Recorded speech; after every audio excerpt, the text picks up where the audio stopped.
हम लोग सामान्य हिंदी पढ़ेंगे।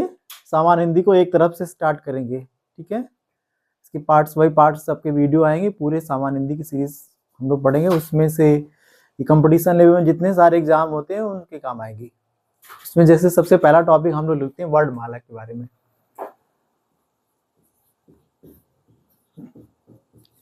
वर्णमाला, वर्णमाला में सबसे पहले हम लोग इसमें वर्ण की बात करेंगे। वर्ण क्या होता है, तो पेपर में क्वेश्चन आता है कि वर्ण क्या होता है, ठीक है।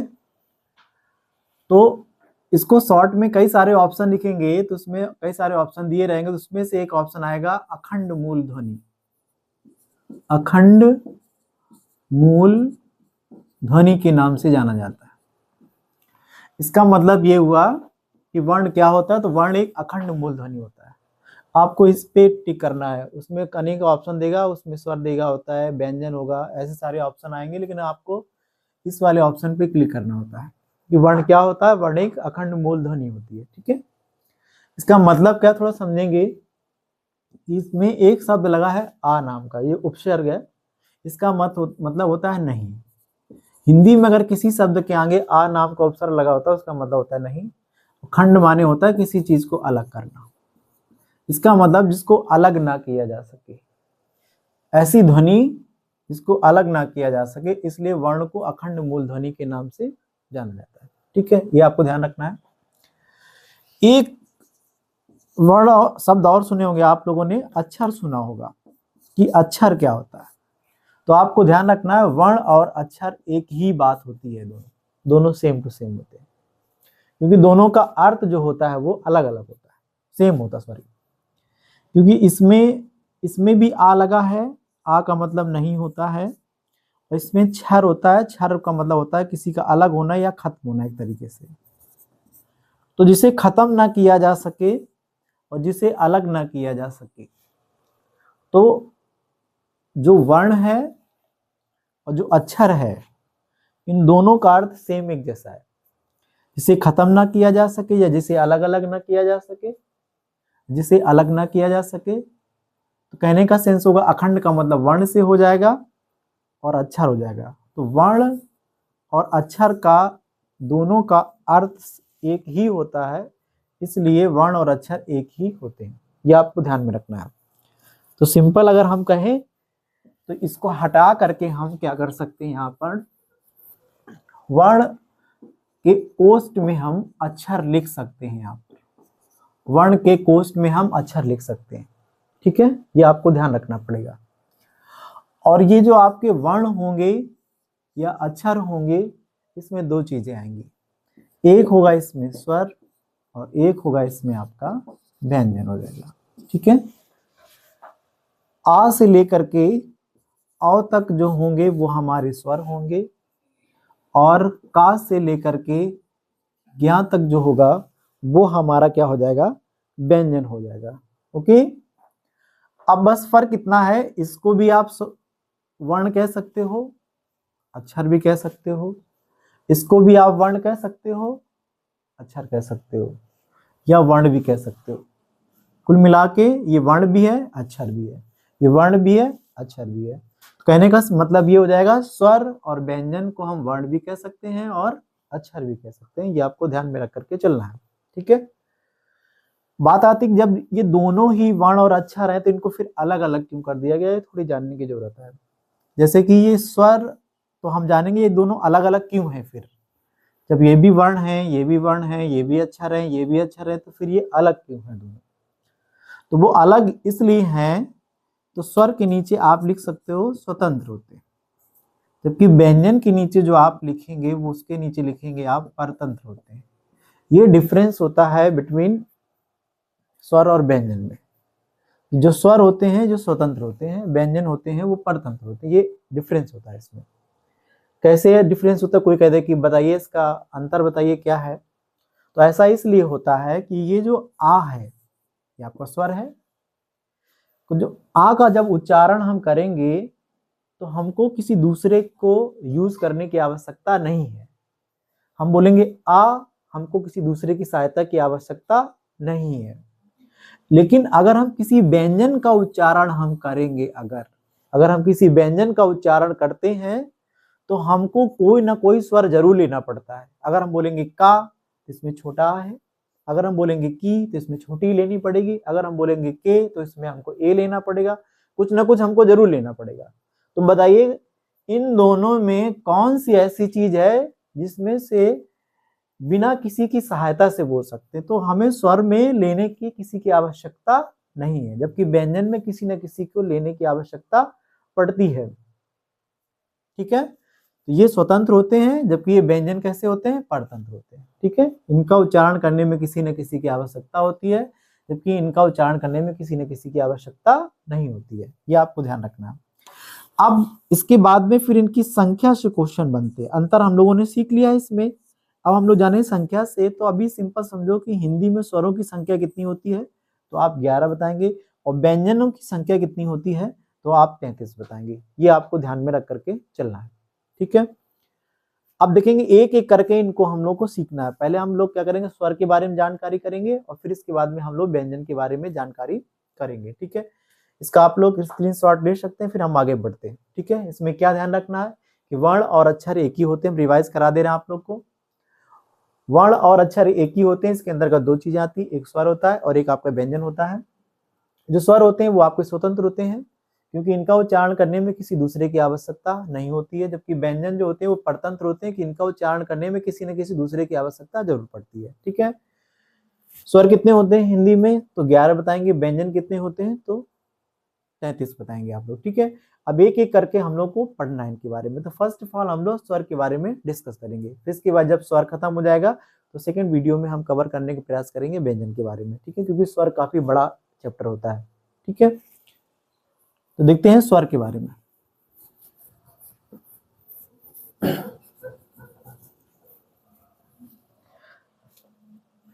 हम लोग स्वर के बारे में डिस्कस करेंगे। तो स्वर की अगर हम लोग बात करेंगे तो इसमें एक ध्यान रखना है, स्वर स्वतंत्र होते हैं। स्वर स्वतंत्र होते हैं, स्वर स्वतंत्र होते हैं क्योंकि इनका उच्चारण करने में, क्योंकि इनका उच्चारण करने में किसी दूसरे की आवश्यकता, दूसरे वर्ण की आवश्यकता नहीं होती है, दूसरे वर्ण की आवश्यकता नहीं होती है। जैसे छोटा, इसको बोलेंगे हमको किसी दूसरे वर्ण की आवश्यकता नहीं होती है। ठीक है, इनकी संख्या 11 होती है। इनकी संख्या कितनी होती है, 11 होती है। ये आप लोग ध्यान रखना। कुल स्वर पूछेगा तो आप 13 लगाएंगे, लेकिन डायरेक्ट पूछे हिंदी में स्वर कितने होते हैं तो आप 11 लगाइएगा। अनेक कवियों ने या जो व्याकरणाचार्य उन लोगों ने अनेक बताए इसके बारे में। हम लोग जब हिंदी भाषा का विकास पढ़ेंगे तब हम उस पर जाएंगे। अभी आप लोग को सिंपल ध्यान रखना है, हिंदी में अगर स्वर पूछेगा तो आप 11 बता देना है, कुल पूछेगा तो आप 13 बता देना है। अब किसने क्या कहा है ये अलग चैप्टर होता है, हिंदी भाषा का विकास जब पढ़ेंगे तब हम डिस्कस करेंगे। अभी आपको दो चीज केवल याद करके चलना है। ठीक है, स्वर की संख्या कितनी होती है, 11 होती है। ठीक है, अब ये स्वर 11 कौन कौन से होते हैं थोड़ा इसमें देख लेंगे। एक इसमें आपका छोटा होता है, एक इसमें आपका बड़ा होता है, एक इसमें छोटी होगी, एक इसमें बड़ी होगी, इसमें छोटा ऊ होगा, फिर इसमें एक बड़ा ऊ होगा। बड़ा ऊ के बाद में आपको ए पे न जाकर के इसमें री से ऋषि होता है। ये आपको ध्यान रखना है कि छोटा बड़ा छोटी बड़ी छोटा ऊ बड़ा ऊ के बाद में री से ऋषि आता है। आपको ध्यान रखना, कभी कभी पूछा जाता है कि री से ऋषि की स्थान किसके बाद आता है, तो आप बड़ा ऊ के बाद लगाएंगे। ठीक है, बड़ा ऊ के बाद और ए से पहले ए होगा, फिर आई होगा, फिर ओ होगा, फिर आपका देखो अ हो जाएगा। इनको अगर हम लोग काउंट करेंगे तो देखो 1 2 3 4 5 6 7 8 9 10 11 11 हो गए।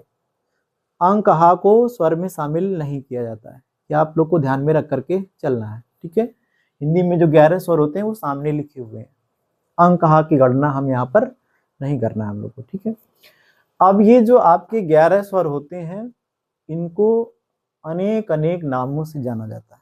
काफी बड़ा चैप्टर होता है। ज्यादातर हम लोग बचपन से ये पढ़ते चले आए हैं कि ह्रस्व स्वर होता है, दीर्घ स्वर होता है, प्लुत स्वर होता है। ये तो बहुत ही छोटी क्लासों में पढ़ाया जाता है, लेकिन जो स्वर होते हैं वो कई प्रकार से होते हैं। जीभ के आधार पर अलग होते हैं, मुख के आधार पर अलग होते हैं, उच्चारण में लगने वाले समय के आधार पर अलग होते हैं। तो उनको हम एक एक करके पढ़ेंगे। होंगे ये 11 ही।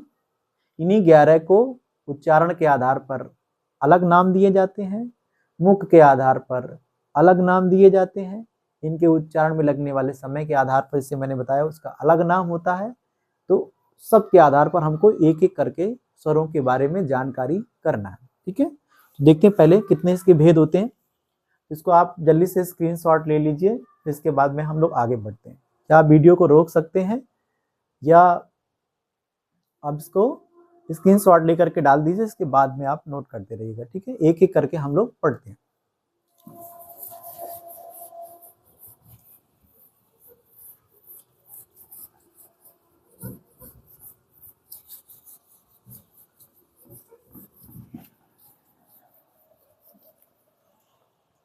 अब देखेंगे इसमें स्वर अब अगली हेडिंग बढ़ जाती है स्वर के प्रकार।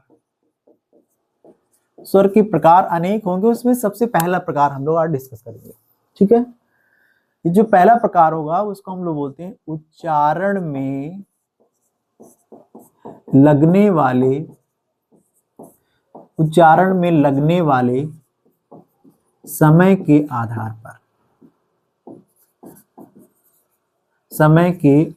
पर स्वर। उच्चारण में लगने वाले समय के आधार पर स्वरों की अगर हम लोग बात करेंगे तो ये 3 प्रकार के होंगे आपके। ठीक है, इसमें एक होगा आपका ह्रस्व स्वर होगा,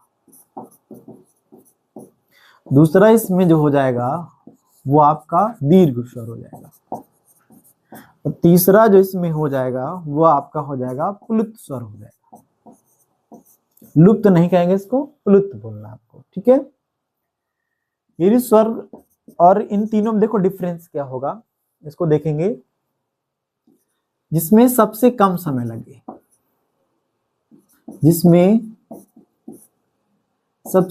जिनके उच्चारण में, जिसमें एक जगह जिनके कर लेंगे, जिनके उच्चारण में सबसे कम समय लगे, जिनके उच्चारण में सबसे कम समय लगे उनको हम बोलते हैं ह्रस्व स्वर कहा जाता है। इनकी संख्या 4 होती है।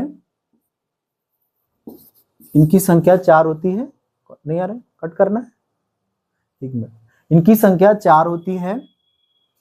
छोटा आ, छोटी ई, छोटा ऊ और री से ऋषि होगा। ठीक है, दूसरा है आपका दीर्घ स्वर की अगर हम लोग बात करेंगे, ह्रस्व से